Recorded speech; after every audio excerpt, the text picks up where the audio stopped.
So a little girl is somewhat as excited as she's knowing that it's coming up on Christmas, and she's watching her family, and she's noticing how her mom is quite preoccupied with the parties and the presents, and her dad often seems to be, quite stressed. And so she kept hearing them say, "Honey, would you please get out of the way? Could you please get out of the way because we're busy and we're getting ready for Christmas." So her mom and dad are walking down the hall one night, and they notice her. She's on her knees. And she says, "Our Father, who art in heaven, and forgive us our Christmases, and forgive those who Christmas against us." And I think that is a beautiful moment of why that we are part of this experience in the first place. Like so many have said before me today, this is a space that we really look forward to having. It's tender, it's filled with lots of compassion, it's filled with memories and beauty and family settings from childhood. And as long as we stay away from sugar, we're good. We're really okay. If you just stay away from the sugar, you're able to keep most of the emotions intact, right? So it doesn't look like that, right? I was in a grocery store 2 or 3 weeks ago, and I've been fascinated by Miracle's love of dinosaurs. And she has her favorite. It's named RG. And she carries it with her everywhere she goes at 3 years old. So in the grocery store, a woman is looking at us, and she said to me, "Oh, I'm so happy to see another child so crazy about dinosaurs. What is it about that?" And I thought to myself, well, what is it about that? And so I went and, did some reading and looked it up and actually asked my intuitive self about that. I haven't seen any dinosaurs lately. Have you? Seen any? There's not any at St. Pete Beach, and there's not any at Lowry Zoo. There's just not any dinosaurs. We're going way back. What is it, 65 million years or something like that? Way back. But yet there's this glorified fascination with the dinosaur because they existed, because they were here, because there's an innate understanding that we are connected, that we are relatives of this same idea. And it's fascinating, absolutely fascinating.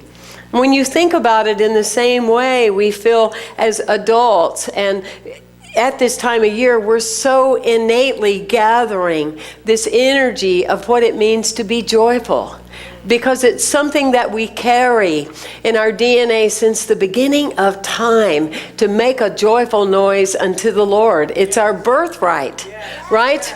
It's our birthright, it's our experience, it's what we're here for, and we long to be joyful. Joyful is not something we have to work at, it's something we have to be at, right? And something that we have to be with. To wait for the moment to become joyful has already delayed any possibility in cause and effect. It's like, I bring joy. Say that with me. I bring joy. I bring love, right? I bring that energy, that vibration. And the more I bring it, the more it is mirrored back to me, right? The more it is coming to me, free-flowing in that space. We make room in the inn.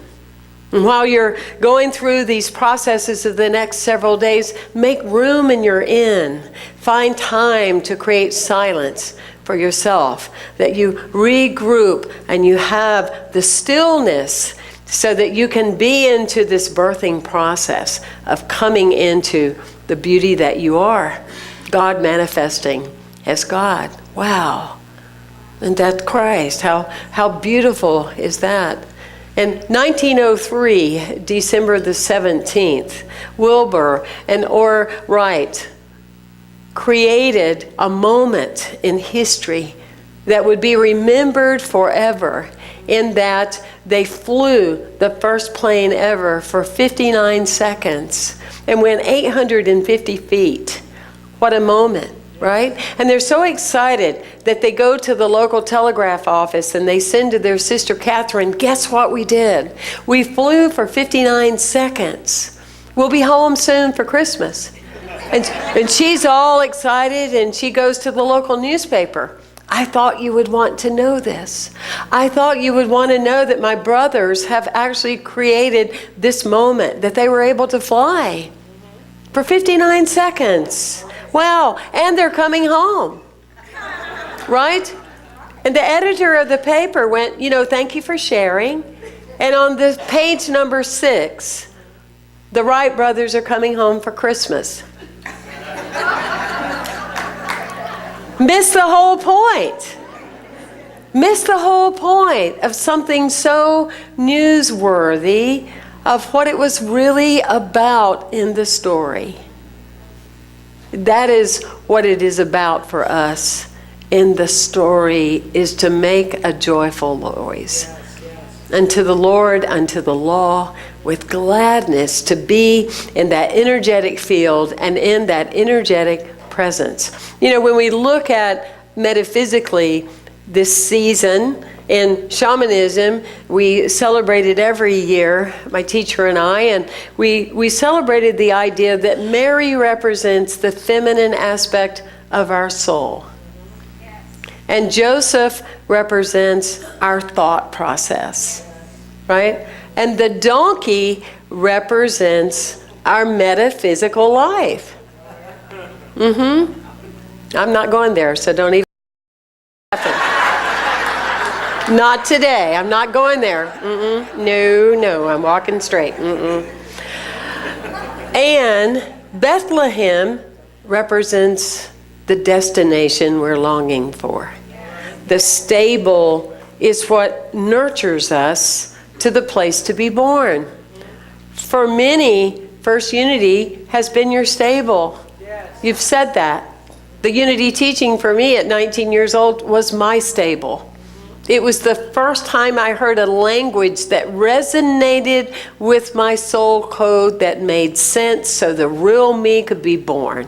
So I could let go of any debris of misunderstanding that I had been carrying on my donkey all along. You see what I'm saying in that? It allows a birth when you feel safe and you feel secure and you're going to be loved no matter what. That's when your joy can happen, as Buddha would say, because everything is removed and the joy now comes out of the shadow, and it has been there all along. Joy, just open yourself. That's all joy is about.